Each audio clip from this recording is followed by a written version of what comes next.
To Macron TV. To Macron TV.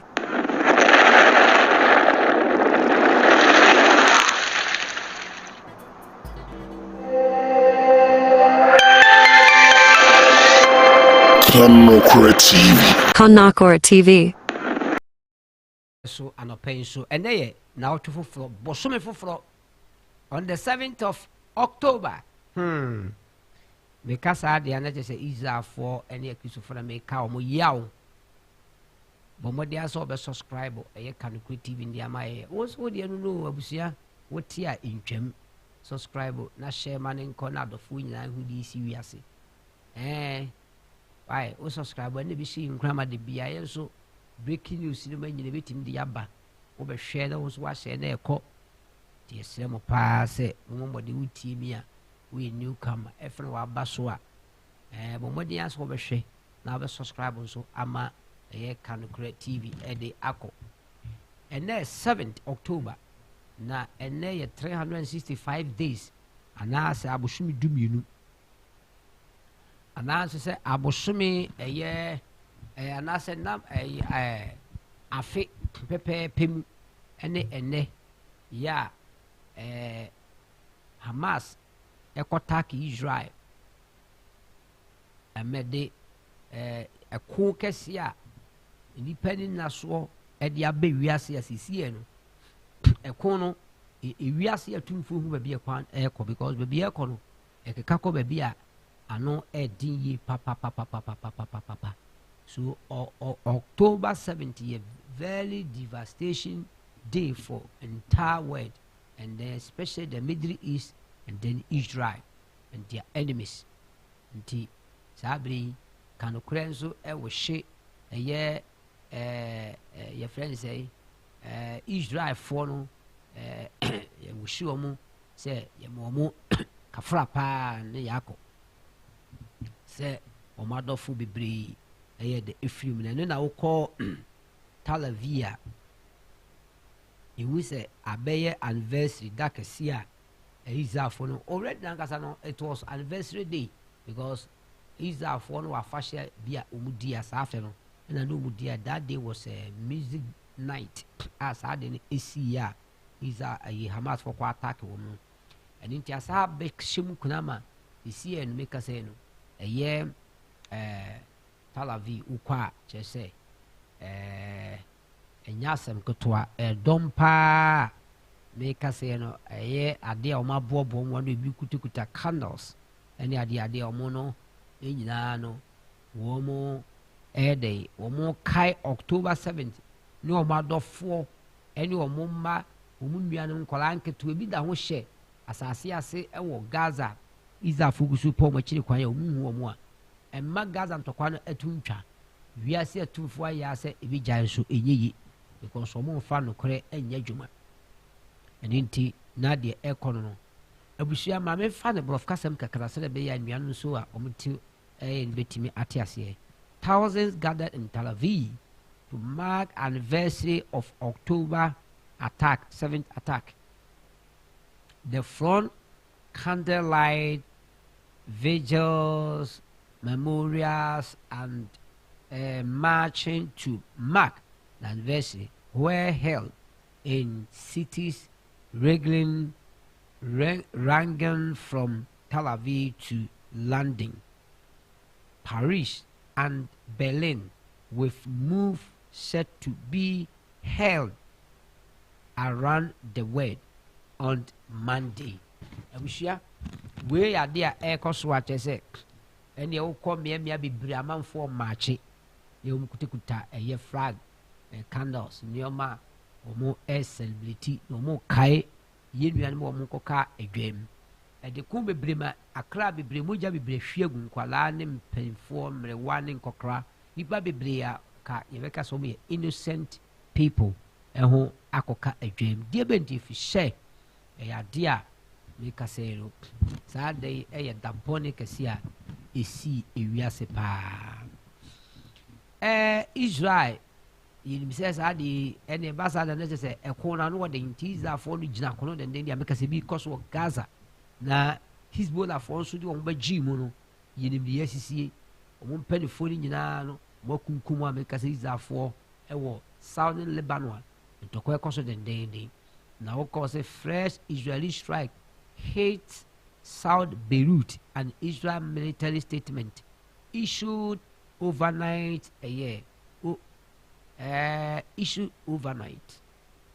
said the IDF had struck Hezbollah terrorist target and weapons storage facilities in Beirut. Israeli warplanes hit targets belonging to Hezbollah intelligence headquarters in Beirut. The way a flash news and also SC and they say Israel for IDF just say baby Hezbollah for no one intelligent headquarters or year Germany dirty work in every battle or what to bomb or cock say one more and yet as some get to Abushia. They say October 17th year. I question 9/11. I can't 9/11. Nature say a year 11th November. And I say 9/11 year a year September 11th. September 11th. That was 2002. 2002 back. Yeah. Usama bin Laden chira America for plane. De kobo bomb where trade fame one. And also you see we are seeing some go to ko kase ba America ne ye Afghanistan ne Iraq mu nyina ko destroy sa ho ni nyina ma ne ho nyina ntimi anye o my papa bi no sa pepepe ntimi nim de ya na nkramofo no ene sa regime no ya na ba o madwene mu nipa ho uti nipa no wotene ba bia no akọ create confusion wo hwe Israel fo mo tom ba bi na de Hamas fo kokko ye ya edu oye ne kesi abewiase nyina ezia you and I meet ya make a simple Friday twami Israel for issue statement say Antonio Guterres o see Israel that that's we see Israel on fan ho nche no e man ho put den die be nti fi say wo mo so ye bias o you be on kan kre what time choice for na chi eche o mo Israel for afi ba ko no aye resolution over 174 and they tia Israel. Meanwhile, the whole world in Iraq 73. The whole world country be come 73. But Israel alone 174. Abra Israel function ya bonintia upia. Na saa resolution no munye binti Hamas da. Hezbollah, Syria, any America kokosu North Korea those countries in munye binti omo. Die na ye what one who say Hezbollah fought to rocket by Israel. 1 year ni went man kan wasam da. What we said just last week Tuesday Iran etime atom missiles ballistic missiles 200 plus etime free Iran e dia ba Israel anyame afofo anka Israel kru no kebeka sanka abo ni nyina wantime anka ho hwe so ade ase enti Israel for no emma issue statement one is we see what any free one or better so obeye obe kasete Iran say Iran anya de so moto bombs any call Israel very tiny nation e bi su say the kase kwate say New Jersey kro kitikiti na mutimi to missiles kwa almost 200 e de ko ho a na missiles na fall into the nation ka kru na be say how many casualties na ka wi anka be sisa ini percent nke bi we nyina ya de a what time boni achi Isaiah assembly tia mo say mo frɛ papa bo na mo frɛ boni so say papa that's what is happening nti ama to kwa na ekoso a Israel ni abre Hezbollah fo so a o mu say is Hezbollah ko fo kura no o mo hye ntokwa yasi no mo kum nipa 440 ya ne nyina no so ekoso nti na abusafo na de ewo ho no na ye kɔ Haifa anasa Haifa ye kɔ Haifa. A woman killed in shooting attack at bus station in southern Israel and on Sunday. They also baby on the bobbine or both civilians for no buy war. A year bought the business army or police in the office or ban of a papa 19 years old lady. Na tourist for now, Modia Bunichu, economic expected. Bushafo, when you know my air cosu, when you know because last Friday see. Na toys for timi abonipa makwa 72 or Hamas for ni biu ipa biu but Israel for so ya for so timi bomode de ekuru sa ankofo biu we nya mu yam se ya masumdwe me be de na sumdwe tumi aba amna yi entumi nyi nti ɛsɛ sɛ deɛ wɔ no nti wɔn gu so a wɔyɛ ehwehwɛmu na yahudi ɛno nso ɛbɛkɔ akɔhyia abusua shame on Macron Netanyahu says na deɛ bɛn na ɛma ɛbaa saa Macron calls to stop arms delivery to Israel in Gaza war abusua ɔnso wɔn de Gaza no aba bɛyɛ kɛɛ ɛna ɔman wɔ sɔre a mo sɛ mo tan terrorists mo frɛ aman sɛ ɔmo yɛ terrorist country saa aman nso di bɔne mo ani tua kɔnfa so nkɔ attack Israel ne deɛ ɔmo gu so ɔmo yɛ nyɛ sɛ ɔmo agya mpo na Israelfo kɔ so kuo mu wɔn gu so yɛ saa nsɛmfo yɛ ɛboro so Israel ɔman ketewa bi yɛ ɔne saa aman akɛseɛ bɛyɛ saa ahodoɔ bɛsɛ nso kɔkɔtwe ɛɛko ntɔkwa na mo a mo yɛ na allies no mo mo so wɔ sɔre a wɔsɛ mɛmo wɔ akodie bi mɛntɔ akodie ma America sɔre ɔsɛ ama hɔɔto no ɔntumi nfa ma na abɛyɛ nsɛm bebree UK sɔre a wɔsɛ mɛmfa akodie nkɔma Israel bi wo sisi a momfam akodie na Nyankopɔn wɔn na bɛhwɛ ɔman Israel so de ama ɛnyɛ mo na mo amegye no nyam deɛ mo kɔ mo yɛ ɔkɔtofoɔ kanokora na wotie bɔbɔde sɛ wɔbɛhyɛ ɛne nti wei Macron kan bra ɔne ɛyɛ francophone ana yes francophone yes ɛnyinaa hyia Africa ne wiase bɛyɛ aman a mba sɛ ɔmu nyinaa na ɔmo hyɛ France ase ɛna ɔmo hyɛ ɔmo yɛ meeting na ɔmo pɛ sɛ ɔmo kyɛ sɛ ɔmo ka ɔmo na ɔmo so ɔmo rise as francophone nation na ɛnum na ɔkasa ɔde bɛtu dwa ɛkyɛ sɛ deɛ ɛkɔ so Gaza no ɔno no ɔmo akɔɔle Netanyahu sɛ ɔnsi fire Netanyahu nti ne wase saa abere kui no ɛyɛ ade a ɔmo France wɔn akɔde a wɔn tɔn ma ɛyɛ Israel no esi a no ma hɔɔto meka sɛ yi no na Israelfo a ɔda akɔde bɛyɛ $33 million esi wɔn bɛsɛ wɔn kyɛ so wɔn ato wɔn ahɔɔto na nyɛ no nkunu ɔkan wɔn sa ɛɛbɔ ɛyɛ all the Israel affiliations anaasɛ wɔn friends anaasɛ NATO countries ne nyinaa nso sɛ mo wɔn ɛnfa akɔde nkɔnkɔma Israel na yɛntie deɛ Macron kan ne wie a ɛba bɛtie deɛ ɛyɛ Prime Minister Israel Benjamin Netanyahu ɛnso ɛde ato dwa yɛnkɔ tie kakra ɛmfiri ɛyɛ Macron nkyɛn. Pensée toute particulière pour les familles de victimes et d'otages. Je recevrai moi-même à Paris les familles d'otages et je recevrai françaises et franco-israéliennes et je recevrai les familles de victimes vivantes en France.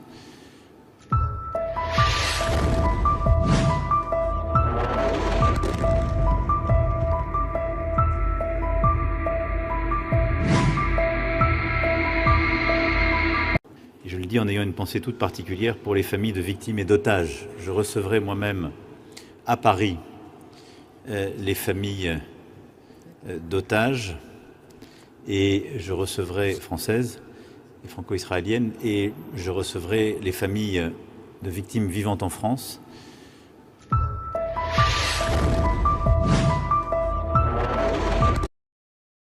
ɛkɔɔ so a ɛyɛ Macron ɛyɛ France kandifoɔ anaasɛ president ɔde ato edwa abusua ɛno nyinaa di adanse sɛ hypocrisy ɛna ɛyɛ saa nkurɔfoɔ yi ma na deɛ ɔmo kɛka no wɔde no ɛbɛba ɔmo aso daakye nti ɔmo nhyɛ no so anyɛ saa ebi too late ama wɔm nti ɔmo nhyɛ no so paa abusua na deɛ ɛwɔ hɔ no abusua yɛtoa so a nyɛno na Netanyahu so ɛka no ɔse Netanyahu so abɛyɛ plan pɛpɛpɛpɛ Netanyahu ne bɔɔhye o mani gye akogudu no paa yɛrɛ ho ne nyambɛgya ɔkyi wiase wɔ nipa ɛmɔ ntumi nya hwee o nti fa wo to Awurade so na wode wo ho to Awurade so a Awurade bɛgyina w'akyi paa ma wayɛ dɛ wadi nkonim abusua na ɔse shame on them Netanyahu slams French call to cut off a Israeli arms supply as Israel fights the forces of barbarian led by Iran. All civilians countries should be standing firm by Israel's side, Netanyahu said in a statement. And to say, "Guasia pa de Macron, ɛne amaya umutu saa na mo no no de wɔka sɛ entokwa no moko no ɛyɛ entokwa kyɛ sɛ ɔtom din barbarians anaasɛ barbarism ɛne nti no ɛyɛ sɛ obi a ɔpɛ free world na ɔpɛ asomdwie na ɔpɛ democracy deɛ ogyina Israel akyi wɔtaa no kyina ntɔkwa no wɔmtumi kunu di nkunu ko ama wɔn ho ne amaya aka ne nyinaa na wɔn nim sɛ Iran ɛna ɛyɛ saa abɔlefo nyam na wɔn no kasa no Iran agya sɛ wɔde akodeɛ bɛma Hezbollah ɛne Houthi ɛne saa Shia Muslims wɔn wɔ Iraq ne Hamas fo sɛ wɔn mfa nyiawu ntie nipa bi mu anaa ɛne guaseɛ yɛnkɔ tie Benjamin Netanyahu nso anim asɛm kakra yɛnkɔ. Message. I have a message for President Macron. Today, Israel is defending itself on 7 fronts against the enemies of civilization. We're fighting in Gaza against Hamas, those savages who murdered, raped, beheaded, and burned our people on October 7th.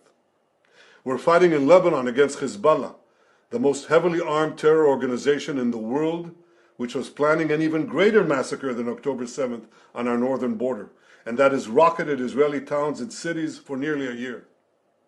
We're fighting against the Houthis in Yemen and the Shiite militias in Iraq and Syria that together have launched hundreds of drones and missile attacks against Israel. We're fighting against terrorists in Judea and Samaria who are trying to murder civilians in the heart of our cities. And we're fighting against Iran, which last week fired over 200 ballistic missiles directly at Israel, and which stands behind the 7-front war against Israel. As Israel fights the forces of barbarism led by Iran, all civilized countries should be standing firmly by Israel's side. Yet President Macron and some other Western leaders are now calling for an arms embargo against Israel. Shame on them. Is Iran imposing an arms embargo on Hezbollah, on the Houthis, on Hamas, and on its other proxies? Of course not. The axis of terror stands together. But countries who supposedly oppose this terror axis call for an arms embargo on Israel. What a disgrace. Well, let me tell you this. Israel will win with or without their support. But their shame will continue long after the war is won. For in defending ourselves against this barbarism, Israel is defending civilizations against those who seek to impose a dark age of fanaticism on all of us. Rest assured, Israel will fight until the battle is won, for our sake and for the sake of the peace and security of the entire. Impose a dark age of fanaticism on all of us. Rest assured, Israel will fight until the battle is won, for our sake and for the sake of the. Abusua sɛ mo nyinaa mo deɛ ɛyɛ Benjamin Netanyahu ɛnso ɛde ato edwa a kyerɛ sɛ mede m'ani agye ne kasa na baabi a ɔkan a m'ani gye nsɛ wɔ sɛ meka kyerɛ m sɛ Israel will win without their support. I'm thinking say this time no, the Prime Minister and his cabinet, they are coming back to their God. Because if you look at the Bible, since from the ancient time, there's no way Israel has gone to a war with allies. Israel always fight or fought for their own. And found a dome by Israel so omo will be a journey omo and could be from Israel for. Na ekubia na ebia Israel for kwafa will be like ebia Syria, Misrim for na se bia ba time say akunu mu di ngugu. Say Nyankopon bufu omo. Na kwese omo de nipa na ayo mbasa. So Bible has said say the end time no Israel will stand alone. He stand as tall.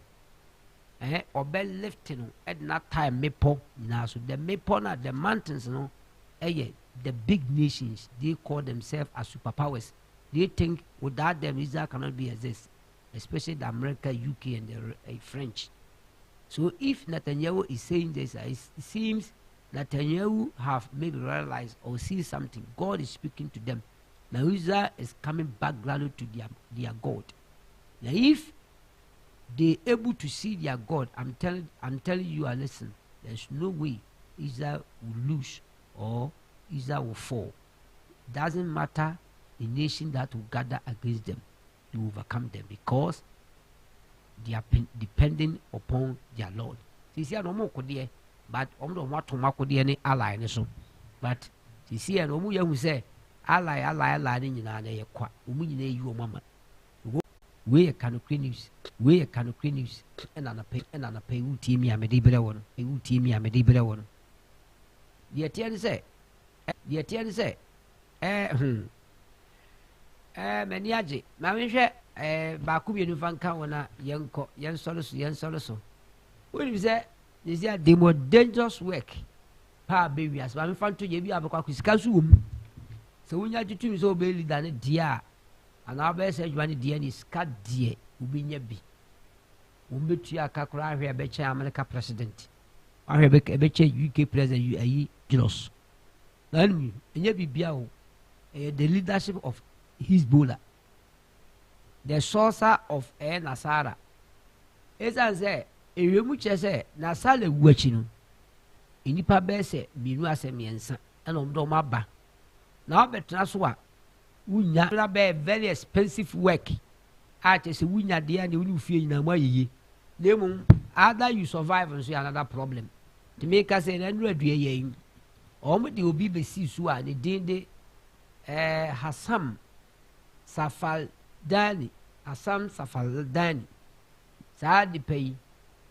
Wawuma Hezbollah for kure pachaw say wasira iza for the makwan na nkumkutu to asasena asena nkumu mu nipa na nkumu yin kosie no so mo mo kwan so mo kwan de ende no an say yeto a yeso ye kan wasem bi timi na so a kire true kanokre so bia na agya wani je adwuma no na apeso kwa Hezbollah for leader ekwa adam ko ayeto la beboa wo amwa kanifo na ubenye sika so ane ufie na mu so betena se de okwa na be hu de etie ntina de se de wo ho no me de we twa to a meka se na busuafo izafo aso akode anya akode ketoa ade agu omo ne enso akofo de omu obi ankasa isi ebi ko Gaza ebi ko eye South Beirut ebi nso afa kuro ni nyina ne namu ombo kuro ni ban na won aso bi so agugu Gaza strip share so won a omo de bo ban o man be ni e o man kronkron Israel yankopon man.